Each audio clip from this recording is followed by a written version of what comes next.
First of all, I know that a lot of these games did absolutely not come out in 2023. However, I don't care. I will just talk about some games I've played this year. So let's just go now.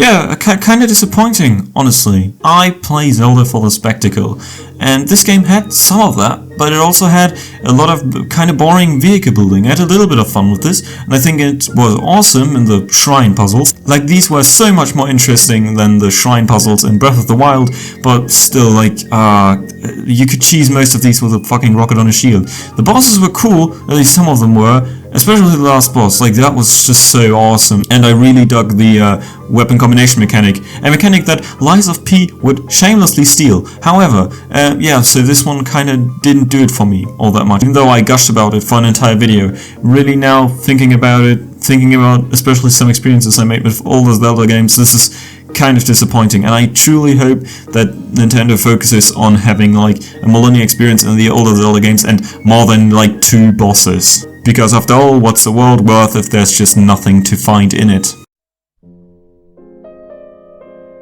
This will be very weird to a lot of people, but this game is kind of funny, to be honest. It's especially fun if you've designed platformer games yourself for years.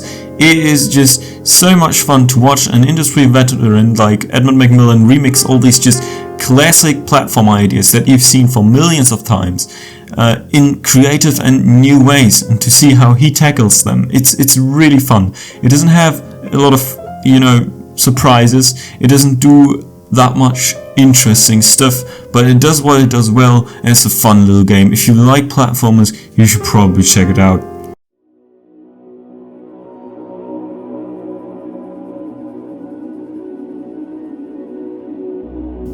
Disco Elysium is really cool. There's a very nice world and it's a lot of fun to explore, but it's especially very funny, and you know, it has some good, very character-based comedy in it, and it's great. You should probably check it out if you like any RPGs at all. I personally am not a very big fan of just text-based games, but this gave me a very good time because it actually felt like my choices mattered. And there's a lot of different ways that the story can unfold depending on your choices. I know this because my friend played it and I watched over his shoulder, and it was great because he had a surprising amount of different dialogues than I had, and it was amazing. I loved it. The funny pizza game. It's funny and it has pizza in it, and that's all I truly want from a game. And so Pizza Tower, definitely, like, I liked it a lot. It was great. It really was. It was such a fun, refreshing platformer. I loved the animations, its style, the quality of it all. I loved the effects, the weightiness of it, and wall running. Holy shit! I can never go back to Wario Land now because wall running is amazing.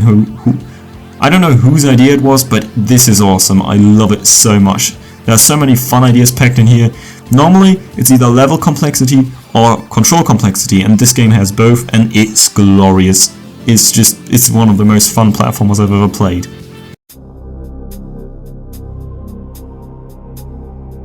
Number 5 is Archvale.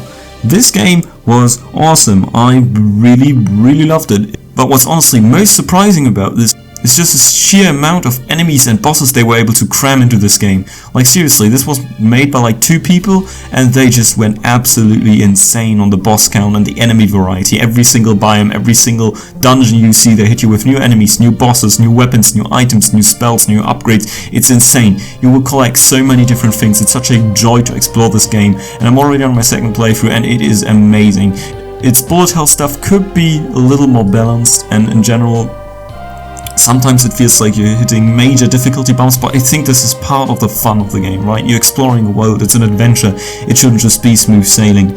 And should you ever try the game out for yourself, use the crafting mechanic. I didn't realize how good what kind of stuff you could craft until I finally started using it on the regular. You can craft really good and cool weapons, and the best weapons in the game actually, you need to craft those. Because I just found weapons and I used those weapons I found. Do not do this, that is dumb. You will die. Just craft weapons, it's really good. It's really good. The soundtrack also has one or two bangers, but really, you need to experience this one for yourself. I don't really want to spoil anything. It's very fun. It's very fun. Try it out.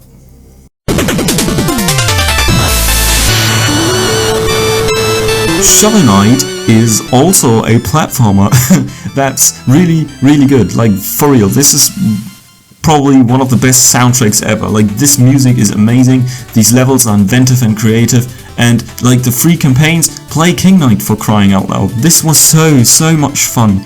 Playing Jousters, it was amazing, it truly was. There's so much strategy here, there's so much fun here. The only thing that I need to complain about is that you lose money when you die. This sucks, it de-incentivizes taking risks, and I like taking risks in platformers, and so yeah, please remove it forever. Like, just forever. I never want to see it again in another platformer.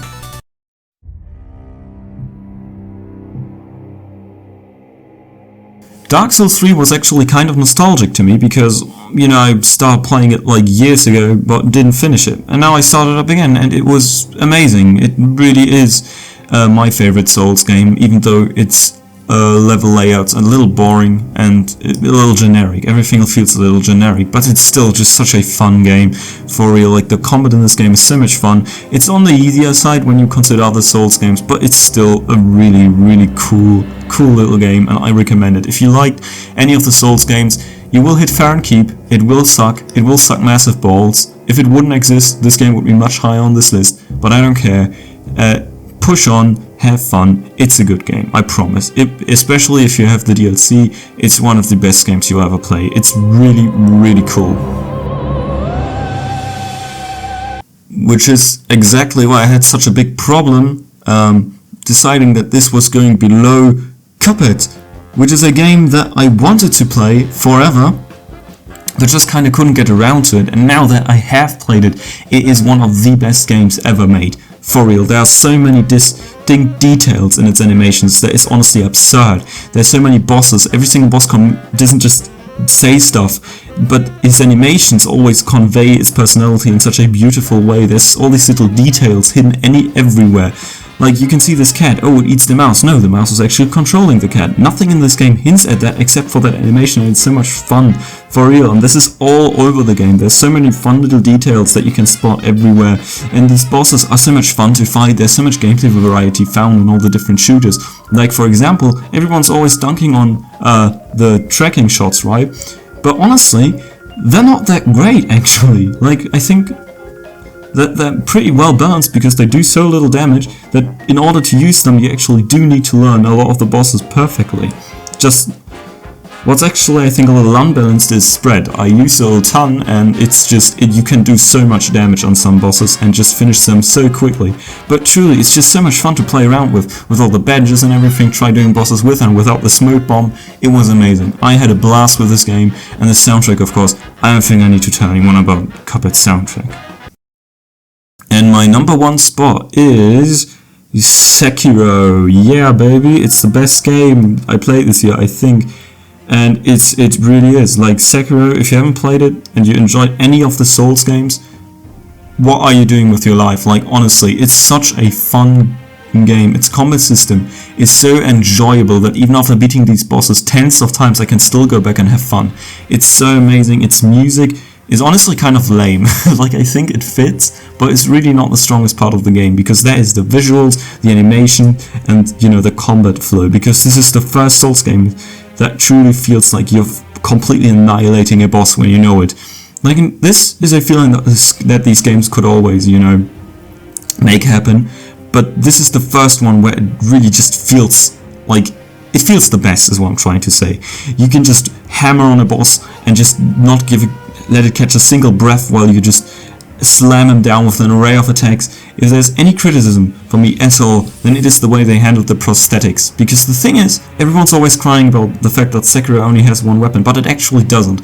All of these prosthetics offer so many different options in combat, it's actually insane. But the game de-incentivizes you using them with this bad shit, fucking stupid, dumb fuckery spirit emblem system. This is dumb. This sucks complete dick. I hate it so much because it de-incentivizes you using the prosthetics. When I'm playing around and testing stuff and trying, I don't want to be interrupted. I want to take risks. I want to be able to fuck up.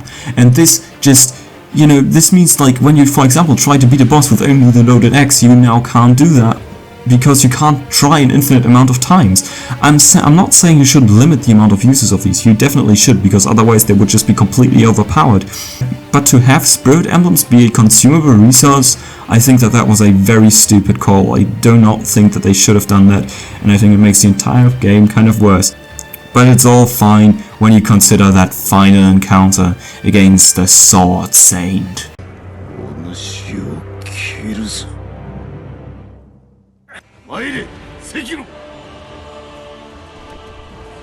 This is so fucking cool. I don't even know if I need to say anything about this. Like, seriously, this is awesome. This is amazing. And yeah, if you don't like it, I don't know. I don't think we like similar games. Seriously. Yeah, so those were all the games I played this year ranked, neatly in a little list, and I hope you enjoyed this little video. I hope it gets more than like 10 views, and yeah, see you. I don't know how to do outros.